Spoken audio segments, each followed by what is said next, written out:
Yeah, that's right. Fun of the sun is the motto for these families and kids that you see behind me here at Henry Park in Mishawaka. But with temperatures rising in the mid-80s this weekend heading into next week, we still anticipate rain and thunderstorms in the forecast. Yeah, that's right. We expected high waters after last night's rainfall and thunderstorms, but there's more water that could potentially cause flooding in areas like Howard Park, where I'm at right now. This building that you see behind me represents a piece of history here in Mishawaka. Originally in the 1970s, it was a brew shop. Then in the 1980s, it made the transition into becoming a retail shopping center with over 3 dozen stores. Now, it's one of the most neglected buildings in the Mishawaka area. 50 years, that's how long it's been since Dr. Martin Luther King Jr. was assassinated. His work as a civil rights advocate for justice and racial equality is a legacy that's still being remembered 5 decades later. After 25 years, the playground structure that you see behind me here in Knox, Indiana is finally getting an upgrade. Cass County officials and residents gathered here this evening in Milton Township to repeal the medical marijuana ordinance. Now, here's a little bit of information.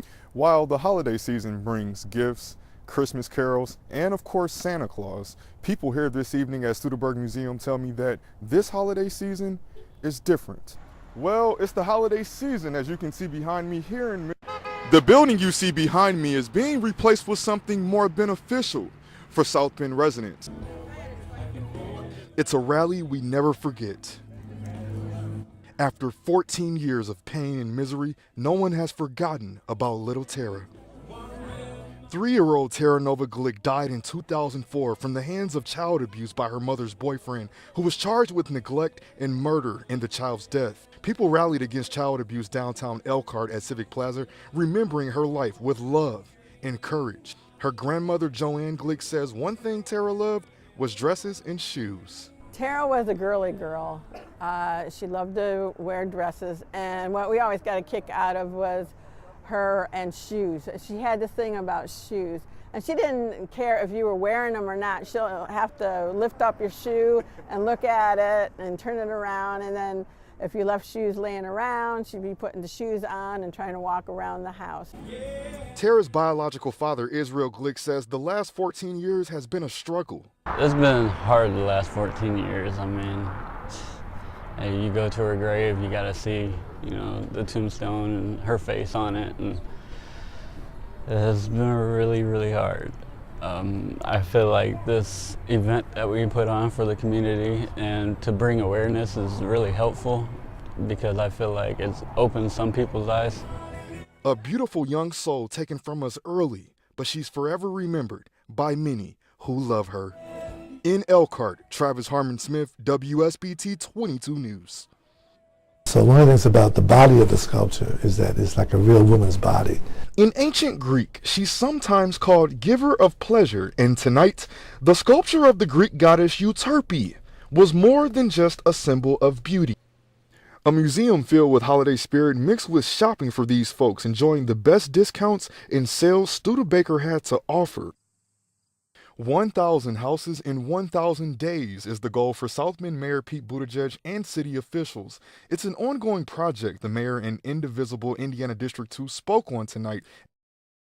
St. Joseph County 911 dispatchers receive countless emergency calls each day. For Dawn Berger, one of those calls made her a hero. I took a call from an elderly female, said that her vehicle had been red tagged. She received a 911 call from an elderly couple whose car got stuck in the snow. The couple didn't have family in the area, so Berger and her husband went out after work hours and dug out the car themselves. I called my husband and I said, can we go do a good deed? I need you to be in your plow truck when I pull up. And I pulled up at home and he followed me, which it happened to be like 3 blocks away. And we went over there and there was a lot of snow, so I don't think it was gonna melt. He plowed it enough to where we were able to move it. Then he went back through and plowed the whole street. Homes for Heroes presented Berger with a community award in honor of Nation Dispatcher Appreciation Week. An award she says means more than being a dispatcher. I don't feel like a hero. You know, it's just something that I would have done. Actually, it's something my husband does every single day. He's got the biggest heart. Me, working this line of jobs, sometimes you know, when you get out of here, you just want to drive home. I don't look to the left or to the right. I look forward. My husband, however, he sees everything around him, so he wants to turn back around if you're broke down or you have a flat tire. He's just so willing to help everybody. So he was surprised when I came home today, or that day, and asked, I want to do a good deed. Watching WSBT 22 News at 6. Happening right now, a new sculpture just being unveiled at IU South Bend. It happened just moments ago. School leaders, including Chancellor Terry Allison, are on hand there. This is a live look at the garden outside of Northside Hall. Euterpe's Gift is just the latest outdoor sculpture to be placed on campus. Associate Professor of Fine Arts Dora Natala created this. The Chancellor says he commissioned it to continue to add beauty to the campus. The new bronze sculpture you can see there is 6 feet tall and weighs 450 pounds. Thanks very much. And happening right now, a chance for you to get to know your local police officers. This is a live look in South Bend. It's just one of the many cities taking part in National Night Out Against Crime.